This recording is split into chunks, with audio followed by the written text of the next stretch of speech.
بسم اللہ الرحمن الرحیم۔ شروع اللہ کے نام سے جو بڑا مہربان اور نہایت رحم فرمانے والا ہے۔ رمضان المبارک کا بابرکت مہینہ اپنے اختتام کو پہنچا ہے۔ رحمت و مغفرت کے موسم بہار رمضان کریم کے مقدس اور بابرکت شب و روز کو الوداع کہنے سے پہلے ہمیں اس چیز کا جائزہ لینا چاہیے کہ اس پربہار اور پرحیات موسم فیض کی رسانی سے ہم نے اپنے دامن کو کس حد تک بھرا اور خود کو اس ماہ مبارک میں کتنا فیض یاب کیا۔ قرآن مجید نے اس ماہ مقدس کی مخصوص عبادت یعنی روزوں کا مقصد یہ بتایا ہے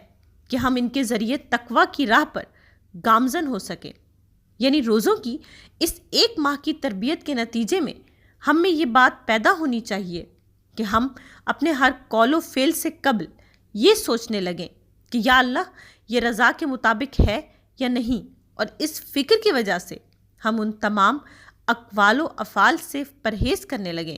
جو اللہ تعالیٰ کو ناپسند ہیں، اور یہی تقوی ہے۔ استقبال رمضان کے ایک خطبے میں رسول پاک صلی اللہ علیہ وآلہ وسلم نے ارشاد فرمایا، لوگو تم پر ایک ایسا مہینہ سایہ فگن ہوا ہے جس کی ابتدا رحمت، جس کا وسط مغفرت اور جس کا اختتام نار جہنم سے آزادی کا ضامن ہے۔ ہمیں چاہیے کہ ہم اپنے اس ایک ماہ کی کارگزاری کا جائزہ اس قول رسول پاک صلی اللہ علیہ وآلہ وسلم کی روشنی میں لیں اور دیکھیں کہ کیا ہم نے اس ماہ کے دوران اپنے شب و روز اس طریقے سے گزارے ہیں کہ اللہ کی رحمت اور اس کی جانب سے مغفرت ہمارے نصیب میں آئی ہو، اور کیا ہم نے اس ایک ماہ کے دوران اپنے رب کو اس حد تک راضی کر لیا ہے کہ وہ ہمیں جہنم، جو در حقیقت اس کی ناراضگی اور اس کے غضب سے عبارت ہے، اس سے آزادی کا پروانہ دے دیا ہے۔ رسول پاک صلی اللہ علیہ وآلہ وسلم نے ایک موقع پر ارشاد فرمایا، وہ شخص تباہ ہو گیا جس نے رمضان کا مہینہ پایا اور مغفرت حاصل نہ کی۔ اور خود سرور کائنات فخر عالم رسول پاک صلی اللہ علیہ وآلہ وسلم کے الفاظ میں ایسے لوگ وہ ہوتے ہیں جنہوں نے ان کے روزوں سے سوائے فاقے کے اور رات کی عبادت سے سوائے بے خوابی کے کچھ حاصل نہیں ہوتا، کیونکہ انہوں نے اس مبارک مہینے میں بھی بری باتوں اور برے کاموں سے پرہیز نہیں کیا۔ رمضان کے بارے میں رسول پاک صلی اللہ علیہ وآلہ وسلم نے یہ بھی ارشاد فرمایا، یہ صبر اور ہمدردی کا مہینہ ہے، اور صبر کے حقیقی معنی یہ ہیں کہ مواقع و مشکلات اور اسباب کی قلت و عدم فراہمی کے باوجود راہ حق پر قائم رہنا۔ تو ہمیں اس امر کا بھی جائزہ لینا ہوگا کہ ہم میں صبر کی یہ صفت کس حد تک پیدا ہوئی ہے۔ ہم نے اس ماہ میں دوسروں سے ہمدردی کا کتنا جذبہ پیدا کر لیا ہے۔ مبارک ہیں وہ لوگ جو اس پرفیض اور پربہار موسم میں چلنے والے رحمت کے جھونکوں سے مستفید ہوئے اور جنہوں نے اپنا دامن بھر لیا۔ لیکن ہم میں سے کون ایسا ہے جو اس پر مطمئن ہو کہ اس نے رمضان کا اور اس ماہ مبارک میں کتاب ہدایت نازل کرنے والے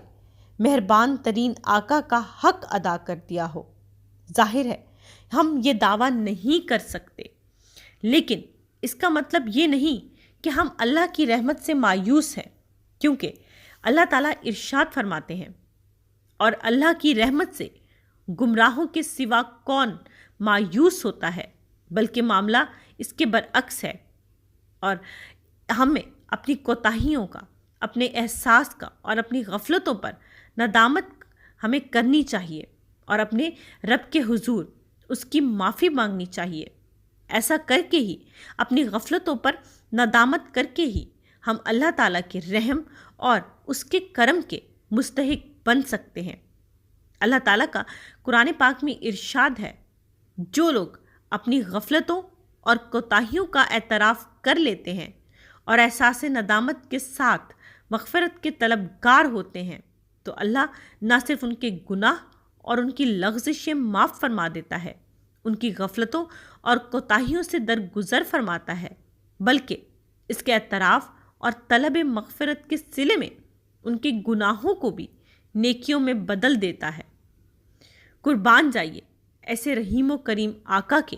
اور اس کے آگے ہاتھ پھیلائیے، دعا کیجیے وہ اس مہینے کے دوران ہونے والی لغزشوں کو معاف فرمائے، ہم میں سے اس کے حقوق کی ادائیگی میں جو کوتاہی ہوئی ہے اسے معاف کرے، ان کوتاہیوں کے سبب ہونے والے نقص کو اپنی بے پایاں رحمت سے دور فرما دے اور اس کی توفیق عطا فرمائے کہ ہم آئندہ رمضان کو بہتر طور پر گزار سکیں۔ لیکن یہ ضروری ہے کہ ہم آنے والے رمضان کے استقبال کی تیاری آج ہی سے شروع کر دیں، اور اگر یہ جذبہ ہو تو پھر اس گزرنے والے رمضان کو الوداع کہتے وقت بظاہر ہماری آنکھیں نم ہو سکتی ہیں، لیکن ہم رنجیدہ نہیں ہیں۔ ہمیں اس رمضان کو الوداع نہیں کہنا، بلکہ ہم نے آنے والے رمضان کا استقبال کرنا ہے۔ اللہ تعالیٰ ہمیں اس سعادت سے بہرہ فرمائے، تمام مسلمانوں کو نیکی پر چلنے کی توفیق دے، نیک راہ دکھائے، صراط مستقیم پر چلائے اور ہمارے گناہوں اور لغزشوں کو معاف فرما دے۔ آمین۔